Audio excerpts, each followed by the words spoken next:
இல்ல தமிழ்நாட்டுல என்னெல்லாம் நடக்கு? எங்க பார்த்தாலும் பொம்பளை பிள்ளைகளுக்கு பாதுகாப்பே கிடையாது. உடனே சொம்பு தூக்கிட்டு வருவியல, நாங்களாம் ட்ரெஸ் ஒழுங்கா பண்ணலன்னு.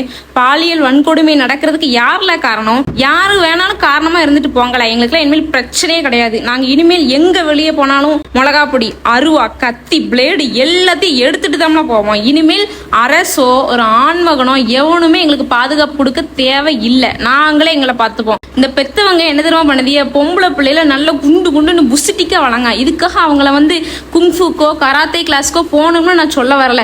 ஒரு 2 பேரை அடிக்கிற அளவுக்கு அவங்க தெம்பா இருக்கணும். நீங்க அவங்கள எல்லாருக்கும் அடிபணிஞ்சு போ, எல்லார் பேச்சு கேளு அப்படின்னு சொல்லி கொடுக்காதீங்க. யாருக்கிட்ட எப்படி நடந்துக்கணும், எவனா தப்பா பிஹேவ் பண்ணா திருப்பி அவனை அடிக்கணும்னு சொல்லி கொடுக்கணும். எப்போ வீட்டை விட்டு வெளியே போனாலும் மிளகாப்பொடி, கத்தி, பிளேடு, அருவா எல்லாமே கையில வச்சிருக்கணும். ஒரு 2 நிமிஷம் மட்டும் கேப் கிடைச்சா போதும், ஒரே அடி, ஒரே சொருகு, அவன் செத்துறணும் அந்த இடத்துல. யாருமே எங்களுக்கு பாதுகாப்பு கொடுக்க தேவையே இல்லைல்ல, நாங்களே பார்த்துப்போம்ல எங்களை.